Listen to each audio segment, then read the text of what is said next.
Welcome back to Paisa invest room. आज हम NISM series 8 का मॉक टेस्ट नंबर 5 सॉल्व करेंगे। Okay, but mock test number 5 solve करने से पहले मैं आप सभी को थैंक यू बोलना चाहती हूँ for my first 200 subscriber. Thanks कि आप लोगों ने रियली अप्रिशिएट किया है मुझे। आप लोगों के अच्छे कमेंट्स आते हैं तो मुझे बहुत मोटिवेशन मिलता है। एंड प्लीज़ इसी तरीके से आप मेरे चैनल को सब्सक्राइब करते रहिए। एंड मैं आपकी हेल्प कर रही हूँ ग्रो होने में, तो आप भी प्लीज़ मेरी हेल्प कीजिए ग्रो होने में। एंड ठीक है, डिले नहीं करते हैं, स्टार्ट करते हैं mock test number 5। So first question, margin in future trading are to be paid by. जो मार्जिन्स होती है फ्यूचर ट्रेडिंग में वो कौन पे करता है? ये हम बहुत बार ये वाला क्वेश्चन पढ़ चुके हैं। बोथ बायर एंड सेलर, जो बायर और सेलर दोनों होते हैं जो पोजीशन बिल्डअप करते हैं, उन दोनों को ही मार्जिन्स पे करना पड़ता है to open a new position. How can we risk be controlled in the derivative segment by the stock exchange? Stock exchange किस तरीके से जो डेरिवेटिव से रिस्क रिलेट होती है ना, डेरिवेटिव ट्रेडिंग में जो रिस्क रिलेट रहती है उसको कैसे कंट्रोल करता है? ठीक है, तो यहाँ पे कुछ ऑप्शन दे रखे हैं। बाय इम्प्लीमेंटिंग अ इफेक्टिव मार्जिन सिस्टम, एक इफेक्टिव मार्जिन सिस्टम बना के, by having a well organized control system and audit procedure, एक proper control system और audit procedure बना के, by periodic evaluation of members position, यानी कि जो trading members हैं या clearing members हैं तो उनकी जितनी भी पोजीशंस क्रिएट हो रही है मार्केट में उनका पीरियोडिक इवेल्युएशन करते हैं कि आई थिंक कि सारे ही ऑप्शन जो है वो करेक्ट है। ये सबको इम्प्लीमेंट करके और प्रैक्टिस में लाके जो स्टॉक एक्सचेंज है वो डेरिवेटिव से रिलेटेड रिस्क को मिनिमाइज कर सकता है और कंट्रोल कर सकता है। तो answer is D, all of the above. The next question, what does beta of one means? Beta one का मीनिंग क्या होता है? वन मोर थिंग, मैं शायद तक आप लोगों को मे बी स्किप हुआ है ये वाला भी। जो बीटा वन होता है, ठीक है, तो निफ्टी का भी जो बीटा रहता है, निफ्टी का बीटा ऑलवेज वन होता है। तो अगर आपको कहीं पे ये क्वेश्चन आ जाता है कि beta of Nifty is equals to, और ऑप्शन में आपको एक जो करेक्ट आंसर मिलेगा वो वन मिलेगा, तो ये आप कहीं पे नोट कर लीजिए कि जो निफ्टी के लिए जो बीटा रहता है वो ऑलवेज होता है ना, कोई भी पॉइंट नहीं होता है।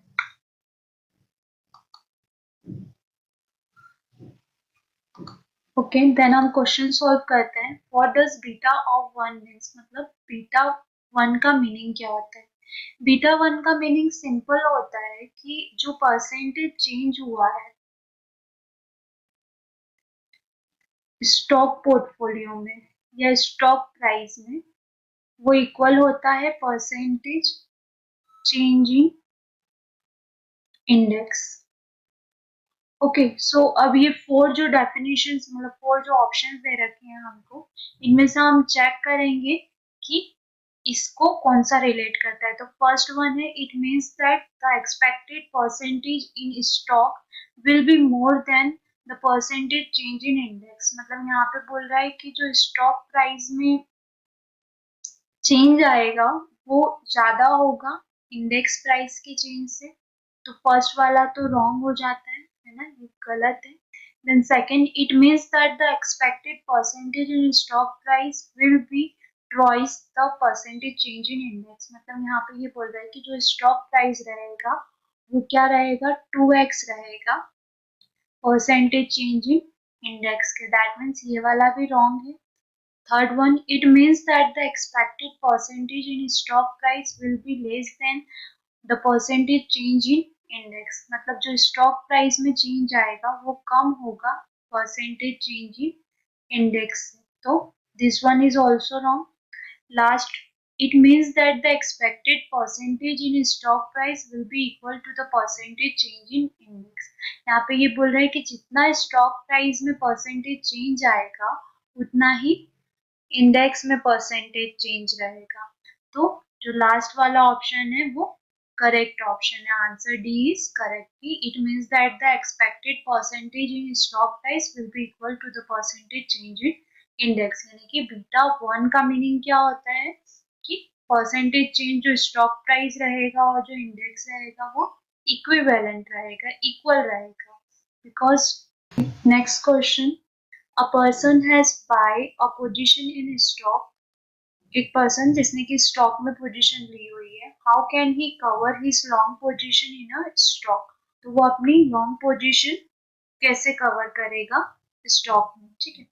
और सपोज उसने बाय किया है कोई भी स्टॉक, है ना, हम ले लेते हैं कि उसने बाय किया है स्टेट बैंक ऑफ इंडिया, अब इस पोजीशन को उसको कवर करना है, तो वो कैसे करेगा, ये जो उसने इक्विटी में परचेसिंग कर रखी है, इस इक्विटी को वो सेल कर देगा, तो पोजीशन क्या हो जाएगी, कवर हो जाएगी, राइट। मतलब कि सेम स्टॉक को सेल कर देगा वो, तो पोजीशन कवर, कवर करने का मतलब क्या होता है, स्क्वायर ऑफ बोल सकते हो आप, या यहाँ पर बुकिंग बोल सकते हो कि उसने क्या कर लिया है, ऑर्डर बुक कर लिया है, अपना ऑर्डर उसने जो भी बाय या सेल किया था तो उसको बुक कर दिया है।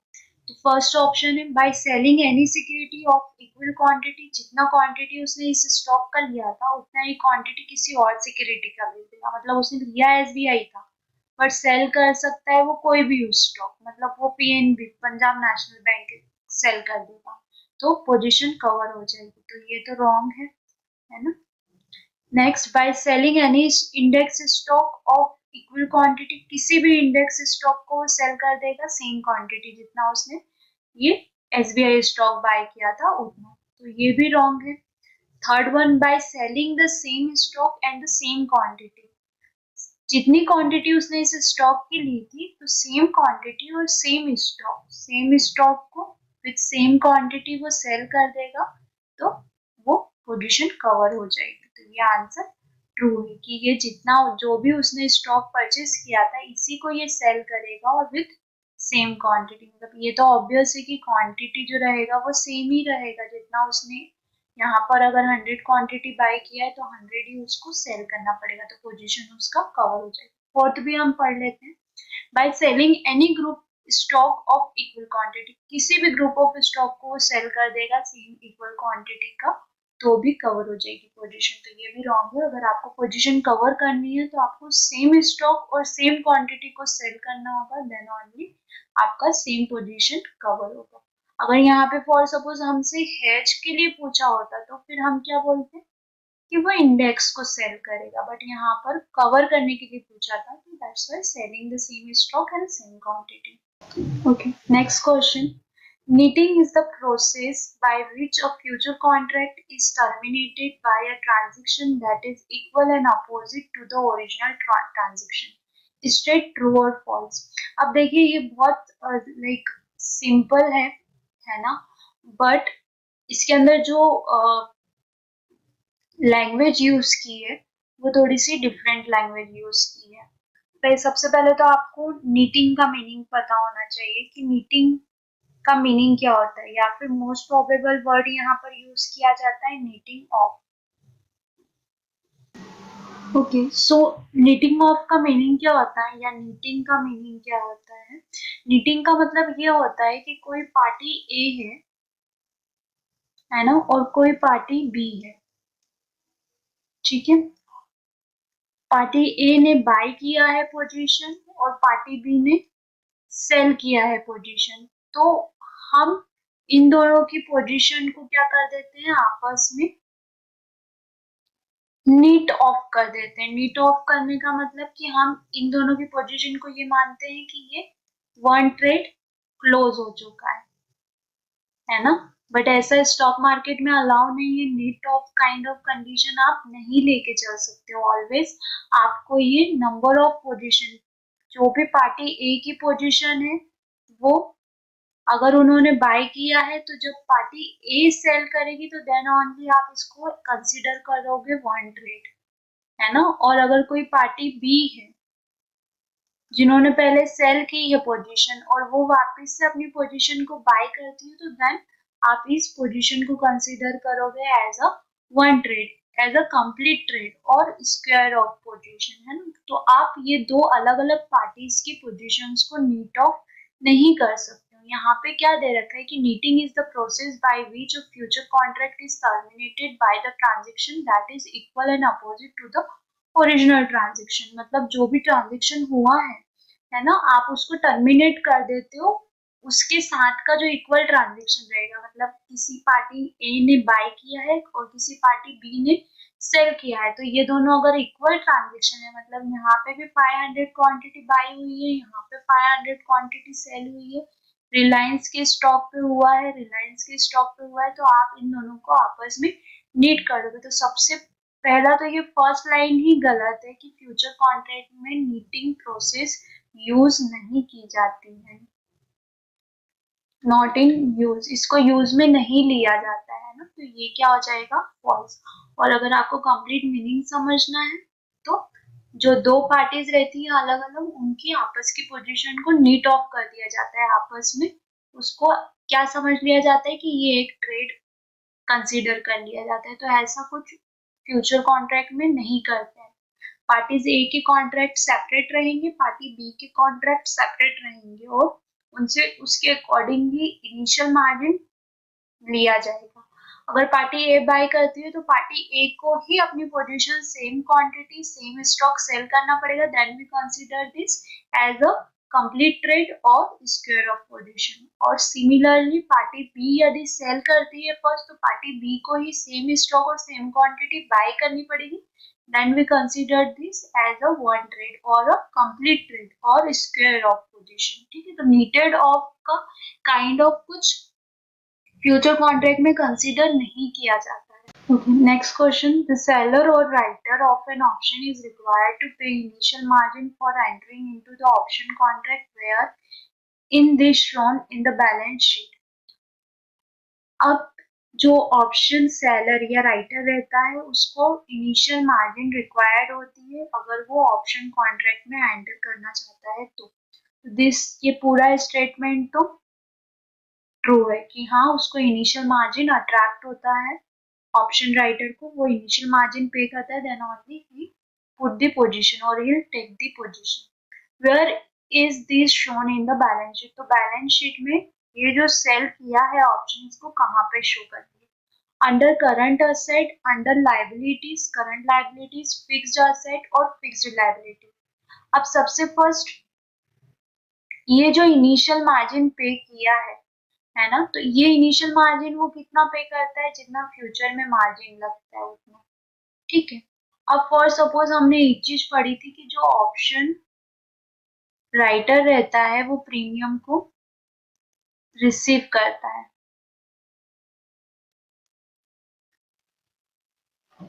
राइट, ये प्रीमियम को क्या करता है, रिसीव करता है। तो ये जो इनिशियल मार्जिन पे किया हुआ है ये एक्स्ट्रा फंड है जो कि एक्सचेंज ने एज अ रिस्क को कंट्रोल करने के लिए, बिकॉज जो ऑप्शन राइटर रहता है इसका जो रिस्क होता है वो अनलिमिटेड रिस्क रहता है, या मैक्सिमम रिस्क कितना रहता है, जितने का उसने स्ट्राइक प्राइस चूज किया है ना, उतना वो प्रीमियम मूव कर सकती है। ठीक है, तो ये जो इनिशियल मार्जिन स्टॉक एक्सचेंज ने लिया है ये एज अ सिक्योरिटी डिपॉजिट लिया हुआ है। ठीक है, तो ये सिक्योरिटी डिपॉजिट अगर हम क्लाइंट या फिर ब्रोकर के हैंड पे देखें तो ये कहाँ पर जाएगा, एज अ करंट असेट, मतलब वो क्या है अभी हाल फिलहाल में करंट असेट है। अगर फॉर सपोज यहाँ पे कुछ लॉस कंडीशन बनती है क्लाइंट की, है ना, तो वो ये करंट असेट में से क्या कर ली जाएगी, माइनस कर दी जाएगी। If for suppose profit condition बनेगी तो जब भी वो पोजीशन को क्लियर करेगा तो ये initial margin as a current asset लिया हुआ था तो रिलीज कर दिया जाएगा और प्लस प्रॉफिट उसको रिलीज हो जाएगा। तो आप ऑलवेज ध्यान रखना कि यहाँ पे ये जो इनिशियल मार्जिन है वो करंट असेट है। Next question, is it is true that a buyer of call option cannot lose more than the option premium paid। मतलब कि जो बायर होता है कॉल ऑप्शन का वो जितना प्रीमियम पे करता है मैक्सिमम जो यहाँ पे उसका लॉस बोल रहे हैं कि कॉल बायर का जो मैक्सिमम लॉस होता है वो इक्वल्स टू प्रीमियम होता है।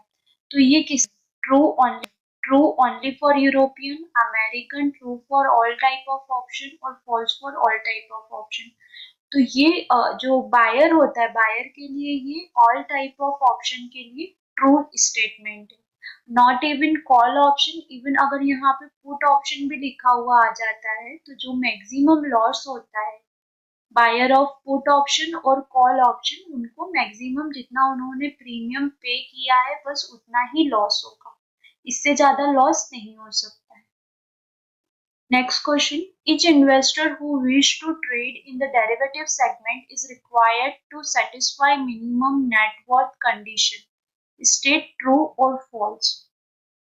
मतलब यदि कोई भी इन्वेस्टर जो है अगर वो डेरिवेटिव सेगमेंट में ट्रेड करना चाहता है तो उसको नेटवर्थ कंडीशन को सेटिस्फाइड करना पड़ेगा। तो this statement is true.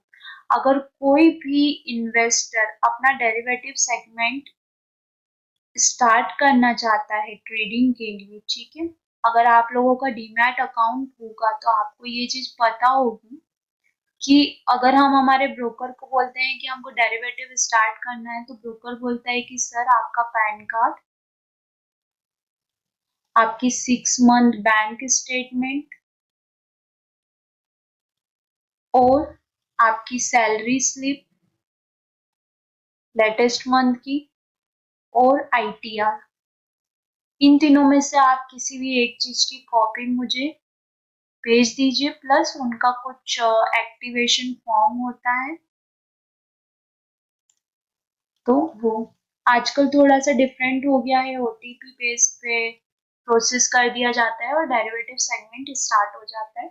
But जो मेन प्रोसेस है वो ये प्रोसेस है कि activation form, pan card, 6 month bank statement, salary slip और आईटीआर आपका ब्रोकर आपसे लेता है एंड देन ओनली आपको अलाउ करता है डेरिवेटिव सेगमेंट में ट्रेड करने के लिए।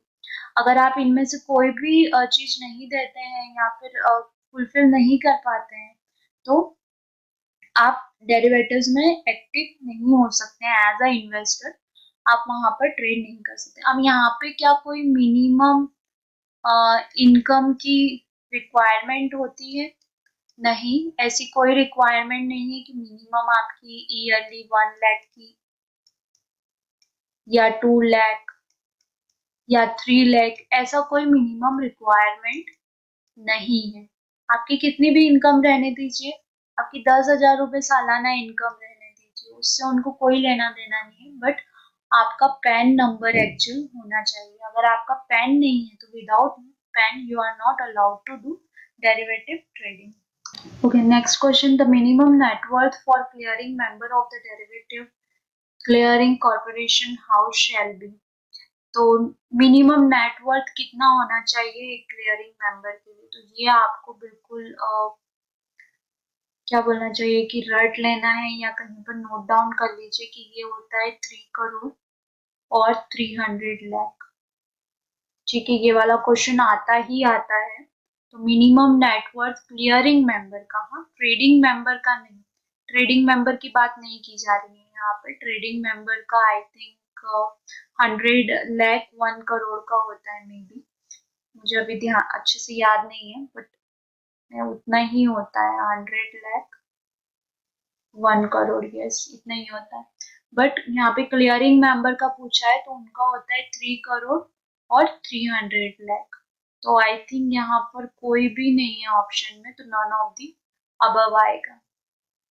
Next question. The trade done by the dealer in their own account has to be totally segregated from the trade done in their client's account. True or false? मतलब differently उनको लिया जाता है। Same जिस तरीके से क्लाइंट के account में ट्रेड डालते हैं वैसे ही आप अपने खुद के पर्सनल अकाउंट में ट्रेड नहीं डाल सकते। तो दिस वन इज ट्रू। आप अपने टर्मिनल के थ्रू ट्रेड नहीं डाल सकते हो, आप ऑनलाइन सिस्टम यूज कर सकते हो या अपने किसी कलीग के थ्रू आप ऑर्डर पंच कर सकते हो अपने पर्सनल अकाउंट में। प्लस आपको कंप्लायंस भी फॉलो करना पड़ता है। तो आंसर यहाँ पर ट्रू आएगा। The next question, can a broker take any amount of exposure once he has satisfied the minimum deposit with the exchange in the form of liquid asset, yes और no. मतलब कि broker किसी भी amount का exposure ले सकता है अगर वो नेटवर्थ जो मिनिमम नेटवर्थ क्राइटेरिया है लिक्विड एसेट्स का वो फुलफिल कर देता है तो आंसर इज नो, ऐसा नहीं होता है। फॉर सपोज अगर उसने 300 लाख का मिनिमम क्राइटेरिया फुलफिल कर दिया, ठीक है, बट यहाँ पे क्या प्रॉब्लम आएगा कि उसको सिर्फ 3 लाख रुपीस पे ही एक्सप्लोजर मिलेगा। अगर उसको एक्स्ट्रा एक्सप्लोजर लेना है तो यहाँ पे उसको एक्स्ट्रा फंड ऐड करना पड़ेगा। जितना ज्यादा वो फंड मैक्सिमम फंड ऐड करेगा उतना ज्यादा वो मैक्सिमम एक्सपोजर ले सकता है। तो जितना फंड उसके इक्विवेलेंट ही एक्सपोजर जाएगा। ऐसा नहीं होगा कि मिनिमम नेटवर्थ उसने क्राइटेरिया फुलफिल कर दिया तो उसको मैक्सिमम अमाउंट का या जितना वो चाहता है उतना ले सकता है। तो this is false, no. Next, in the derivative segment, once the initial margin requirement is fixed, it cannot be changed by the exchange during the lifetime of the future contract. मतलब डेरिवेटिव सेगमेंट में एक बार initial margin requirement fix कर दी जाती है तो वो पूरा जब तक वो फ्यूचर कॉन्ट्रैक्ट चलेगा तब तक उसको चेंज नहीं किया जा सकता। तो आंसर इज फॉल्स। ये जो इनिशियल मार्जिन है मैंने आपको बताया था कि डेली अपडेट किया जाता है एनएससी की साइट पे, nsindia.com ऑफिशियल सीट है एनएससी की, वहां पे daily initial margin requirements update किया जाता है। सिंपल है, अगर मार्केट नेगेटिव डायरेक्शन में रहता है तो मार्जिन्स जो रहते हैं वो इंक्रीज हो जाते हैं, है ना, मार्जिन्स भी इंक्रीज हो जाते हैं बिकॉज जो डे लो डे हाई प्रीवियस डे लो प्रीवियस डे हाई उसके अकॉर्डिंग ये कैलकुलेट किया जाता है इनिशियल मार्जिन। तो ये डेली अपडेट होता है। अगर मार्केट अप है पॉजिटिव है तो मार्जिन्स भी क्या होते हैं नॉर्मलाइज रहते हैं, ज्यादा मार्जिन्स नहीं लगते। बट मार्केट जब नेगेटिव रहता है तो डायरेक्टली प्रोपोर्शनल करता है इनिशियल मार्जिन को और मार्जिन जो रहते हैं वो बहुत हद तक बढ़ जाते हैं। मतलब जहाँ पे अगर 10% मार्जिन लग रहा होगा तो वहाँ पे आपको 15 to 20% पे करना होगा और मे बी कुछ स्टॉक पे अराउंड 50% तक का भी मार्जिन रहता है जो ज्यादा वॉलेटाइल रहते हैं। हम ये बोल सकते हैं कि वॉलेटिलिटी के डायरेक्टली प्रोपोर्शनल हो जाता है इनिशियल मार्जिन। तो दिस इज, ऐसा नहीं है कि वो चेंज नहीं होता है लाइफ टाइम में, वो डेली अपडेट होता है। Next question. If on the auction day there are no seller for the particular short delivery, what will be the clearing corporation do regarding the outstanding transaction? मतलब जिस दिन auction day रहता है अगर उस दिन कोई सेलर नहीं है ना, तो जो डिलीवरी शॉर्टफॉल आया है उस केस में क्लियरिंग कॉर्पोरेशन क्या करता है, ट्रांजेक्शन को कैंसिल कर देता है। One more auction is held the next day, the transaction is annual, the transaction is closed out. सबसे पहले तो ऑक्शन का मतलब क्या होता है आप ये समझिए, ठीक है। ऑक्शन का मतलब क्या होता है कि हमने स्टॉक बाय किया, ठीक है, हमने 100 क्वांटिटी बाय की, तो जिस भी पर्सन से हमने बाय की थी या सेल जिसने भी सेल किया था 100 डिलीवरी की अपनी डिलीवरी का, है ना, उसने डिलीवरी सेल की थी, तो ये क्या करता है at the time of closing, मतलब जब 3:30 पे मार्केट क्लोज होता है तो उस टाइम पे ये जो सेलर है जिसने सेल किया था तो वो अपनी पोजीशन को वापस कवर कर लेता है, अगेन एज अ बायर बन के वो बाय कर लेता है अपनी पोजीशन को। तो जो हमको मिलने वाली थी डिलीवरी वो हमको नहीं मिलती, उसको ऑक्शन बोलते हैं। हम इसको एक तरीके से और ले सकते हैं कि अगर डे में जो बाइंग की डिलीवरी गई है, मतलब जो टोटल बाय हुई है क्वांटिटीज वो 1 लाख है ना, और जो सेल हुई है वो ओनली 50K, मतलब यहाँ पे 50K का शॉर्टफॉल आया है। मतलब जो 50,000 जो सेल की गई थी पोजीशन वो वापस से at the closing of the day cover कर ली गई है, अगेन बाय कर ली गई है। तो 50,000 क्वांटिटी का शॉर्टेज आ गया है। तो ये जो शॉर्टेज रहता है ये ऑक्शन में जाता है, ठीक है। तो ये ऑक्शन में मतलब क्या, आपको जो डिलीवरी मिलने वाली थी वो डिलीवरी नहीं मिली। तो जिस दिन ऑक्शन डे रहता है नेक्स्ट डे ऑक्शन डे रहता है कि अगर जिस सेलर ने नहीं दी है पोजीशन तो उसको पेनल्टी चार्ज करके वो वहां से एडजस्टमेंट करते हैं। बट अगर वहां पर कोई भी सेलर क्रिएट नहीं होता है, कोई भी शॉर्ट डिलीवरी के लिए नहीं आता है, तो उस केस में क्लियरिंग कॉर्पोरेशन क्या करता है? तो क्लियरिंग कॉर्पोरेशन ट्रांजेक्शन को क्लोज आउट कर देता है और जो डिलीवरी के लिए पैसा उसने कलेक्ट किया था वो वापस क्लाइंट के अकाउंट में ट्रांसफर कर देता है। और यहाँ पे जो क्लाइंट के अकाउंट में जो पैसा ट्रांसफर होगा वो जो भी सेम डे, ऑक्शन डे वाले दिन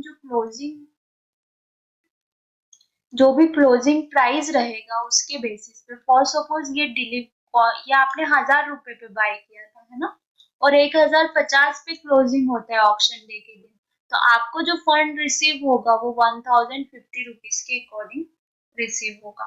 तो इस तरीके से ऑक्शन वर्क करता है। अब ये सेलर के केस में भी होता है कि फॉर सपोज आपने सेल कर दिया, आपके पास डिलीवरी थी नहीं स्टॉक की और फिर भी आपने सेल कर दिया, तो भी ऑक्शन रहता है। तो वो हम आगे क्वेश्चन है उस पे भी, तो उसमें समझेंगे। बट आई थिंक ये बाइंग ऑप्शन का आपको समझ में आया होगा। तो ट्रांजेक्शन को क्लोज आउट कर दिया जाता है और क्लोज आउट किस रेट पे होता है? जो ऑक्शन डे का क्लोजिंग प्राइस रहता है उस पे। Okay, next question. The book net worth criteria for professional clearing member is the same as that of trading cum clearing member. मतलब जो नेटवर्थ का जो क्राइटेरिया रहता है वो प्रोफेशनल क्लियरिंग मेंबर के लिए सेम रहता है एज जितना कि ट्रेडिंग कम क्लियरिंग मेंबर के लिए होता है। तो ये आ जाएगा आपका फॉल्स। प्रोफेशनल क्लियरिंग मेंबर्स के लिए क्राइटेरिया ट्रेडिंग करता है और ट्रेडिंग कम क्लियरिंग मेंबर के लिए क्राइटेरिया अलग रहता है। दोनों को नेटवर्थ अमाउंट जो है वो डिफरेंट डिफरेंट पे करना पड़ता है, किसको? क्लियरिंग कॉर्पोरेशन को। Okay, next question. Mr. P and Mr. Q are clearing member. Mr. P और Mr. Q क्या है? Clearing member है stock exchange के। Both of have maintained ₹7 crore। दोनों ने अपना जो net liquid asset maintain किया हुआ है exchange के पास में, वो 7 crore rupees किया हुआ है, consisting of equity share and other assets. Both have the same exposure limit on a day one। दोनों को डे वन पे सेम एक्सप्लोजर लिमिट मिलती है। Based on this which of the following statement is true? इसके base पे इनमें से कौन सी स्टेटमेंट ट्रू है? मेन एग्जाम में देखिए आप लोगों को ना इस टाइप के क्वेश्चंस आते हैं। First statement is the minimum एक्सप्लोजर possible for the two broker में change from time to time based on the change in those asset valuation even if they do not withdraw the asset deposit। मतलब जो minimum एक्सप्लोजर possible होगा दोनों brokers को, वो depend करेगा उनकी जो असेट वैल्यूएशन निकलती है कम या ज्यादा होगी टाइम टू टाइम, तो उसके अकॉर्डिंग ज्यादा या कम हो सकता है। Second option, the minimum एक्सप्लोजर possible for the two broker will remain same for ever. हमेशा के लिए एक जैसा रहेगा इवन वो कुछ डिपॉजिट विड्रॉ कर लेते हैं तो। The minimum exposure possible for the two broker remain the same forever as long as they do not withdraw the asset deposit। मतलब जब तक कि वो asset को विड्रॉ नहीं करते हैं तब तक वो रिमेन सेम रहेगा। देखिए यहाँ पर आपको एक चीज पढ़नी है, इक्विटी शेयर। इक्विटी शेयर का प्राइस क्या होता है? मूवमेंट होता है, वॉलेटिलिटी रहती है मार्केट में, तो मे बी अप हो सकता है, मे बी डाउन हो सकता है। आपके केस में एक्सप्लोजर इंक्रीज होगा, डाउन के केस में एक्सप्लोजर कम भी हो सकता है। तो जो भी असेट का वैल्यूएशन रहेगा उसके अकॉर्डिंग इनको मिस्टर पी और मिस्टर क्यू को एक्सप्लोजर मिलेगा। मे बी पॉसिबिलिटी है कि नेक्स्ट डे मिस्टर पी का जो कैश वैल्यूएशन, इक्विटी वैल्यूएशन रहे वो बढ़ जाए, ये 7 करोड़ का 8 करोड़ हो जाए, और मिस्टर क्यू का कोई चेंज ना रहे, मूवमेंट ही नहीं रहे उनके इक्विटी शेयर्स में, तो उनका 7 करोड़। तो अब इस केस में एक्सप्लोजर किसको ज्यादा मिलेगा? मिस्टर पी को ज्यादा मिलेगा क्योंकि उनका नेटवर्थ अमाउंट ज्यादा है। तो जो भी असेट वैल्यूएशन रहेगी उसके अकॉर्डिंग उनको एक्सप्लोजर मिलेगा, है ना। और यहाँ पे ये भी है कि if they do not withdrawal the asset deposit, अगर वो उस असेट में से विड्रॉल नहीं करते हैं, तो अगर विड्रॉल करते हैं तो भी कम या ज्यादा हो जाएगा और टाइम टू टाइम चेंज होगा जैसा उनका असेट का वैल्यूएशन चलता है। तो फॉर सपोज उन्होंने बॉन्ड्स दिए रखे हैं और बॉन्ड्स का इंटरेस्ट रेट कम हो जाता है, तो उस केस में भी जो उनको एक्सप्लोजर मिलना होगा वो कम हो जाएगा। तो इस तरीके से डिफर करेगा time to time. So answer is A. Next question, the option premium is affected by the difference in the exercise price and the spot price. जो ऑप्शन प्रीमियम रहती है वो अफेक्ट होती है जो भी डिफरेंस रहता है एक्सरसाइज प्राइस और स्पॉट प्राइस का उसके अकॉर्डिंग. तो दिस इज ट्रू और फॉल्स. तो दिस वन इज ट्रू. कैसे ट्रू है? क्योंकि हमने in the money, out the money और एट द मनी इन तीनों का फॉर्मूला पढ़ा है. तो इन तीनों का फॉर्मूला अगर फॉर सपोज ये पुट के लिए है, राइट, कॉल के लिए लिया जाए तो ये है ना. तो ये क्यों डिफरेंस हम निकालते हैं? मतलब इन द मनी में जितना कम डिफरेंस होता है, जितना कम डिफरेंस रहेगा, जितना कम गैप रहेगा, उतनी ज्यादा प्रीमियम क्या होती है?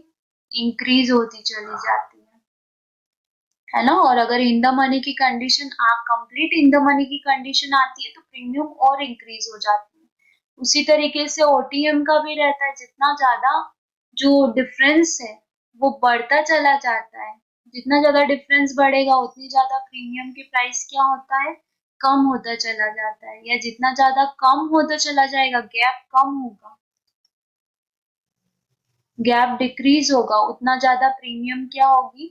इंक्रीज होगी.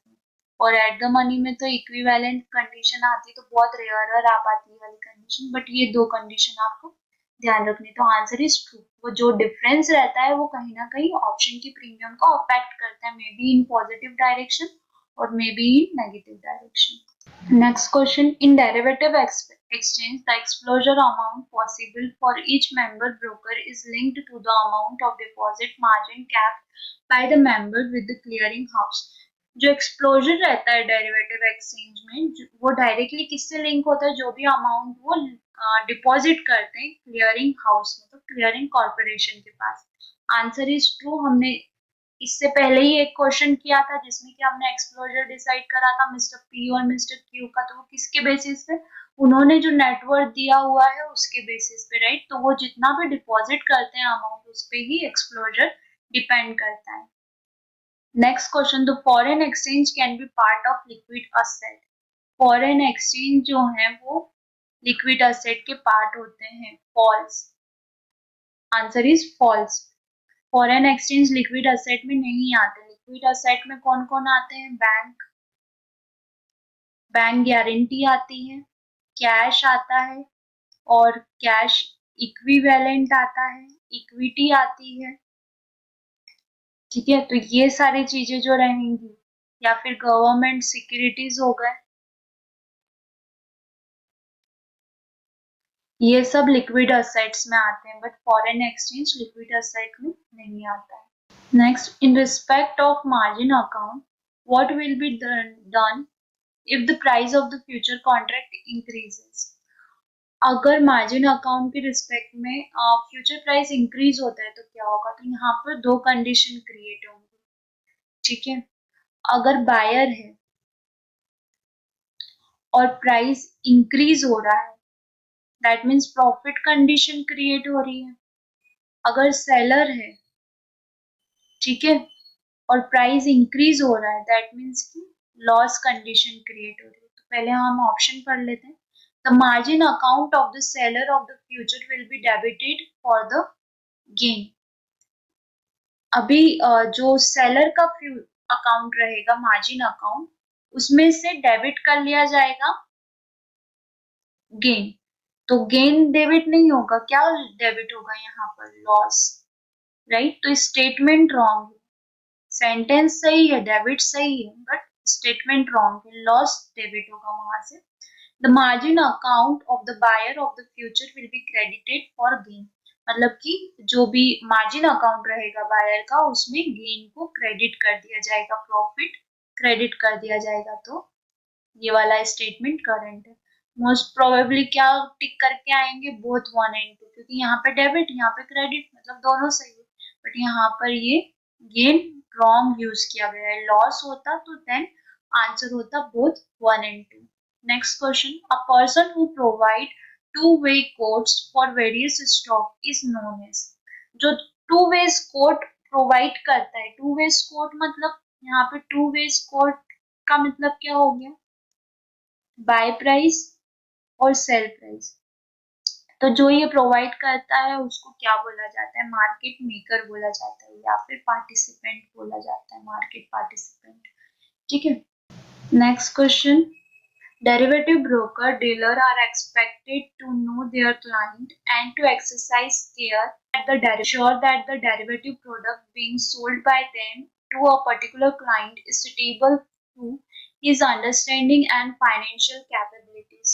मतलब कि जो डेरिवेटिव ब्रोकर्स होते हैं उनको अपने क्लाइंट, नो देयर क्लाइंट, उनको उनके क्लाइंट के बारे में पता होना चाहिए कि वो जो भी प्रोडक्ट बेच रहे हैं, लाइक वो अगर डेरिवेटिव प्रोडक्ट उनको बेच रहे हैं तो वो प्रोडक्ट उनके लिए सुटेबल है या नहीं है, और उतनी उनके पास में फाइनेंशियल कैपेबिलिटीज है या नहीं है कि जो रिस्क आने वाला है उस पर्टिकुलर प्रोडक्ट पे वो पर्टिकुलर क्लाइंट उस रिस्क को बियर कर सकता है या नहीं कर सकता है। तो answer is true. Next question, the time value of an option in the portion of the option premium that is linked to the amount of time left till the expiry of the option contract and also due to the fact that the underlying component that determine the value of the option premium may change during that time। मतलब जो time value होती है option premium की, अभी सबसे first तो जो option premium रहती है उसका फॉर्मूला क्या रहता है, intrinsic value plus time value. और हमने एक चीज पढ़ी कि जितना ज्यादा टाइम टू एक्सपायरेशन रहता है उतनी ज्यादा टाइम वैल्यू रहती है, जितना ज्यादा टाइम रहेगा एक्सपायरेशन को आने में उतना ज्यादा टाइम वैल्यू रहेगी, जितना कम एक्सपायरेशन में टाइम रहेगा उतनी कम टाइम वैल्यू रहती है, मतलब डायरेक्टली प्रोपोर्शनल होती है ये टाइम टू एक्सपायरेशन की। तो वो ये बोल रहे हैं कि जो लिंक्ड होता है अमाउंट टाइम टू मतलब टाइम लेफ्ट टिल एक्सपायरी वो डायरेक्टली अफेक्ट करती है, इम्पैक्ट करती है, और ये उस टाइम पे जो भी अंडरलाइन कंपोनेंट है तो वो वैल्यू ऑफ ऑप्शन क्या होती है, चेंज हो सकती है ना, because of change in time value. तो आंसर इज ट्रू कि हाँ वो जो पूरा एक कॉन्ट्रैक्ट टर्म रहती है उसके अंदर जो टाइम वैल्यू रहती है वो मूव करती है अप और डाउन साइड। इंट्रिंसिक वैल्यू जो रहती है वो इन द मनी के लिए हम फाइंड आउट कर सकते हैं, राइट। तो अगर ऑप्शन जो है वो इन द मनी में है तो हम इंट्रिंसिक वैल्यू फाइंड आउट कर लेंगे। अगर ओटीएम या एटीएम का प्रीमियम है तो देन वो कम्प्लीटली किस पे डिपेंड कर रही है, टाइम वैल्यू पे। और जो अप एंड डाउन आ रहे हैं मार्केट में वो टाइम वैल्यू को डायरेक्टली इम्पैक्ट करता है, प्लस जो टाइम टू एक्सपायरेशन रहता है वो भी टाइम वैल्यू को डायरेक्टली इम्पैक्ट करता है। That's why answer is true कि वो चेंज हो सकती है duration of contract. Next question, a portfolio of 25 lakh beta is 1.20 complete hedge। hedge का फॉर्मूला यहाँ पे आपको याद होना चाहिए। hedge का फॉर्मूला होता है पोर्टफोलियो वैल्यू इनटू बीटा। तो 25 लाख इंटू 1.20। ठीक है, तो ये आपका अराउंड आएगा 12 से 25 करेंगे तो 300, तो 30 लैक्स के अराउंड आपका आएगा कि आप अगर सेलिंग करते हैं निफ्टी फ्यूचर में 30 लैक्स का तो वो एक कंप्लीट हैज क्रिएट करेगा। Mister Gautam has sold a put option. Mister Gautam ने क्या करा है, पुट ऑप्शन को सेल किया है। ठीक है, स्ट्राइक प्राइस कितनी है उनकी, 650 रुपीज की है। प्रीमियम उनको कितनी चार्ज हुई है, 60 रुपीज चार्ज हुई है। मतलब ये रिसीव किया है उन्होंने, प्रीमियम रिसीव हुई है। ठीक है, what is the maximum gain per share that he may have on expiry of this position. तो उनको मैक्सिमम गेन कितना हो सकता है, तो हमने सेलर के लिए मैक्सिमम रिवॉर्ड कितना पड़ा था, जितना उसने प्रीमियम रिसीव करा है उतना वो गेन कर सकता है। तो दैट मीन्स मैक्सिमम गेन उसके लिए कितना हो जाएगा, 60 रुपीज का हो जाएगा। Okay, next question. When the price of the future contract goes down, the margin account of the buyer of this future contract is debited for the loss। अगर जो फ्यूचर कॉन्ट्रैक्ट है वो नेगेटिव मूव करता है, तो जो buyer का margin account है वो डेबिट होगा फॉर लॉस। तो स्टेटमेंट इज ट्रू, यस, क्योंकि मार्केट नीचे आएगा तो बायर के लिए लॉस कंडीशन क्रिएट होगी, है ना, क्योंकि बायर ने क्यों बाय किया है कि मार्केट अप जाना चाहिए, बट मार्केट नेगेटिव आ रहा है, दैट मीन्स जो लॉस है वो डेबिट हो जाएगा, जो कि हम उसको क्या बोलते हैं, मार्क टू मार्केट, जो डेली बेसिस पे लिया जाता है। The next question, three call series of the same strike quoted are quoted, are quoted, are quoted, are quoted, which will have the lowest option premium. इन तीनों में से सबसे lowest option premium किसकी रहेगी?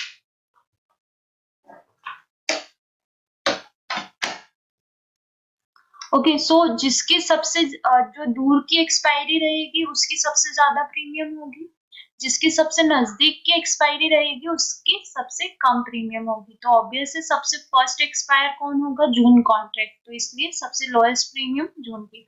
अगर यहाँ पे लोएस्ट की जगह हाईएस्ट ऑप्शन प्रीमियम पूछ लिया होता तो फिर हम अगस्त कॉन्ट्रैक्ट पे टिक करते हैं, अगस्त हमारा आंसर होता, बट लोएस्ट पूछा है तो जो सबसे ज्यादा नजदीक का कॉन्ट्रैक्ट होगा उसकी सबसे कम प्रीमियम होगी as comparable to August contract, या जो दूर का कॉन्ट्रैक्ट है उसके कंपैरिजन में। Next question, if the stock price of XYZ increases by 2, the delta of its option is 0.5, then by how much will the option price rise? तो यहाँ पे उन्होंने प्राइस चेंज आ रहा है, जो स्टॉक के प्राइस में चेंज आ रहा है वो 2 रुपीज से चेंज आ रहा है पर शेयर पे, और जो उसका डेल्टा है वो 0.5 का डेल्टा है, तो प्रीमियम में कितना चेंज आएगा या फिर कितना प्राइस ऑप्शन प्रीमियम का राइज होगा? तो ये हम कैसे निकालेंगे? सबसे फर्स्ट हमको डेल्टा का फॉर्मूला याद होना चाहिए, तो change in premium whole upon में change in underline, unit change in underline रहता है एक्चुअल फॉर्मूला, राइट। तो डेल्टा हमको कितना दे रखा है? 0.5, चेंज इन प्रीमियम हमको फाइंड आउट करना है, एंड चेंज इन अंडरलाइन कितना दे रखा है? 2, तो ये इधर डिवाइड में इधर जाएगा तो मल्टीप्लीकेशन में हो जाएगा, तो यहाँ से हम चेंज इन प्रीमियम निकाल सकते हैं, ये आ जाएगा आपका 1, answer is 1 rupees. Next question, as per the SEBI rule, a stockbroker can be suspended from the derivative segment if, ऐसा क्या स्टॉक ब्रोकर करेगा जिसके कारण कि वो डेरिवेटिव सेगमेंट से सस्पेंड हो सकता है सेबी के रूल्स के according? He violate the condition of registration, registration की कंडीशन में कुछ झोल कर देता है, तो he is suspended by the stock exchange, अगर स्टॉक एक्सचेंज से ही सस्पेंड हो जाता है तो भी यहाँ पे सस्पेंड हो सकता है सेबी के रजिस्ट्रेशन से। ही फेल टू पे द फीस, अगर फी पे करने में फेल होता है तो भी वो सस्पेंड हो सकता है, तो answer is any of the above. Main जो पेनल्टी और सस्पेंशन के टर्म्स एंड कंडीशन है अकॉर्डिंग टू रेगुलेशन 1992, जो एलसी गुप्ता के जो रिकमेंडेशंस दी हुई है उनके अकॉर्डिंग, तो वो ये कुछ रिकमेंडेशन है। The first one is the stock broker violate the provision of the act, अगर जो एक्ट में रिकमेंडेशंस दी है उनको वायलेट करता है देन वो सस्पेंड या पेनल्टी चार्ज हो सकती है। अगर वो जो भी कोड ऑफ कंडक्ट्स हैं उनको फॉलो नहीं करता है तो सस्पेंशन हो सकता है। अगर वो इन्वेस्टर की कोई भी कंप्लेंट है उसको 24 आवर्स में रिजॉल्व करने में फेल होता है तो भी वो सस्पेंड हो सकता है। मैनिपुलेट करता है, प्राइस में कुछ झोल करता है, मार्केट में कुछ झोल करता है, तो देन ओनली की सस्पेंशन हो सकता है। अगर स्टॉक ब्रोकर जो है वो फाइनेंशियल पोजीशन को डिटोराइट सब्सिक्वेंटली करता है, मतलब कि अपने हिसाब से फेरबदल करता है, तो भी वो सस्पेंड हो सकता है। तो स्टॉक ब्रोकर फेल टू पे फी, अगर फी पे करने में फेल होता है तो सस्पेंड हो सकता है, पेनल्टी चार्ज हो सकती है, या फिर कोई रजिस्ट्रेशन की कंडीशन में झोल करता है तो हो सकता है सस्पेंड, या फिर स्टॉक एक्सचेंज से सस्पेंड हो जाता है तो भी वो उसको पेनल्टी या सस्पेंशन लगता है। मोस्ट प्रोबेबल सस्पेंशन कम होते हैं, पेनल्टी चार्ज लेके से भी उनको मामले को रफा दफा कर देते हैं। Okay, so next question, the liquid asset which are to be maintained by the clearing member with clearing corporation can include gold, silver jewelry after applying standard 20% haircut। मतलब जो liquid asset जो clearing corporation के पास clearing member रखता है उसमें gold और silver jewelry भी दे सकता है as a liquid asset after applying the 20% of haircut. मतलब उसमें 20% हेयर कट करने के बाद में गोल्ड सिल्वर की ज्वेलरी भी वो दे सकता है। तो आंसर इज फॉल्स। वो जो गोल्ड सिल्वर की ज्वेलरी है वो इसमें नहीं जाती, उस पे जो कंडीशन सेट होती है वो अराउंड ज्यादा की कंडीशन सेट होती है नॉन कैश कंपोनेंट्स पे 50%, बट गोल्ड सिल्वर पे ऐसा ज्वेलरी पे कुछ नहीं है कि 20% कट करके आप कोलैटरल्स ले सकते हो। तो दिस इज फॉल्स। यहाँ पे हम कुछ पढ़ लेते हैं जो कि बेसिक कंपोनेंट्स है। कैश कंपोनेंट जो मैंने आपको पहले भी बताया था, like cash, bank deposit, FDs दे सकते हो आप, बैंक गारंटीज दे सकते हो, है ना, जो कि बैंक्स अप्रूव करती हैं क्लियरिंग कॉर्पोरेशन के फेवर में। ओके, गवर्नमेंट सिक्योरिटीज दे सकते हो आप, टी बिल्स मतलब ट्रेजरी बिल्स दे सकते हो, और लाइक आप unit of money market mutual funds मतलब जो म्यूचुअल फंड्स गिल्ड्स फंड होते हैं वो भी आप एज अ लिक्विड एसेट दे सकते हो, बट उसमें 10% का हेयर कट होगा। ठीक है, देन नॉन कैश कंपोनेंट कौन कौन से होते हैं? तो first one is liquid group A, जिसमें कि इक्विटी शेयर आता है as per the capital market segment. तो ये क्या होता है, डेली बेसिस पे इनका असेट वैल्यूएशन होता है एंड उसके अकॉर्डिंग यहाँ पे जो भी ब्रोकर है या जो भी टीएम है या क्लियरिंग मेंबर है उसको एक्सप्लोजर प्रोवाइड करता है क्लियरिंग कॉर्पोरेशन, है ना। और ये जो लिक्विड इक्विटी शेयर्स हैं तो वो किसके द्वारा स्पेसिफाइड होते हैं? Clearing corporation. Time to time clearing corporation उनको क्या करता है? चेक करता है, और जो भी कस्टोडियन पार्टी है मतलब जिसके पास वो सेफ गार्ड किए हुए हैं इक्विटी शेयर्स, उनसे वो क्या करता है? डे बाय डे पीरियोडिकली उनसे ऑडिटिंग करता है या फिर चेकआउट करता है। Then mutual fund units other than those listed under the cash component decided by the clearing corporation from time to time deposit with approved custodian। जो approved custodians होते हैं उनसे ये एज अ डिपॉजिट ले लेता है म्यूचुअल फंड्स को भी। Other than this, like mutual fund कौन कौन से हो गए? Money market mutual fund is different, guild fund is also different, but यहाँ पे कौन सा म्यूचुअल फंड नहीं आया? जो इक्विटी फंड्स होते हैं, इक्विटी म्यूचुअल फंड होते हैं, डेप्ट फंड होते हैं, तो वो सब भी हम एज अ कैश कंपोनेंट या non cash component as a liquid asset clearing corporation को प्रोवाइड कर सकते हैं। बट वो कौन डिसाइड करेगा? क्लियरिंग कॉर्पोरेशन डिसाइड करेगा कि उनको वो लेना है या नहीं लेना है। जैसे रिसेंटली अभी म्यूचुअल फंड्स का क्लियरिंग कॉर्पोरेशन ने मना कर दिया था कि हम as a liquid asset mutual funds को कंसिडर नहीं करेंगे।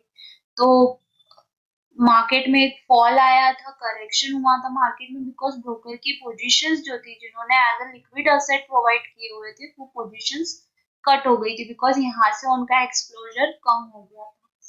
तो ये सारे जो मेन कंपोनेंट्स हैं आप प्लीज इनको नोट करके रख लीजिए, because at the time of revision ये आपके काम आएंगे। Next question, mister Prashant has bought one lot ABC future for ₹75। Lot size is 2000। तो सबसे फर्स्ट हम लॉट साइज लिख लेते हैं। 2000 का लॉट साइज है ना। बॉट किया है मतलब बाय किया है उन्होंने कितने प्राइस पे? 75 के प्राइस पे। Expecting that this share will go up, वो एक्सपेक्ट कर रहे हैं कि शेयर जो है वो ऊपर जाएगा, but he also want to protect himself against any loss, और वो अपने आप को लॉस से भी प्रोटेक्ट करना चाहते हैं। मोर देन ₹3000, मतलब 3000 से ज्यादा का वो लॉस नहीं कर सकते, ये मैक्सिमम उनकी रिस्क लिमिट है। तो व्हाट शुड ही डू? अभी यहाँ पे वो अपने आप को प्रोटेक्ट करना चाहते हैं, देन ऑब्वियस है वो यहाँ पे क्या करेंगे? एक स्टॉप लॉस का यूज कर सकते हैं, बिकॉज स्टॉप लॉस हम लोअर लिमिट पे लगाते हैं, और ये स्टॉप लॉस क्या करता है? अगर मार्केट फॉल होता है, नीचे की तरफ जाता है और आपने बाय किया है, तो एक पॉइंट पे वो पोजीशन को ऑटो स्क्वायर ऑफ कर देगा, वो पोजीशन के नीचे आपकी पोजीशन कैरी नहीं रहेगी, कट हो जाएगी, सेल हो जाएगी यहाँ पर पोजीशन, राइट। तो हम क्या करेंगे, पहले उनका बियरिंग कैपेसिटी कितना है, 3000 का है, और टोटल क्वांटिटी उनको कितना लेना है, 2000, तो 2000 हम पहले पर शेयर का उनका बियरिंग कैपेसिटी यहाँ पे निकालेंगे कि पर शेयर वो कितना लॉस बियर कर सकते हैं, राइट। तो ये कितना आ जाएगा आपके पास में, 1.5, मतलब 1.5 रुपए तक का वो लॉस बियर कर सकते हैं। तो 75 पे उन्होंने बाय किया था, यहाँ से 1.5 रुपए नीचे आता है तो ठीक है, बट 1.5 रुपए के ज्यादा नीचे जाएगा तो वो ये लॉस बियर नहीं कर सकते हैं।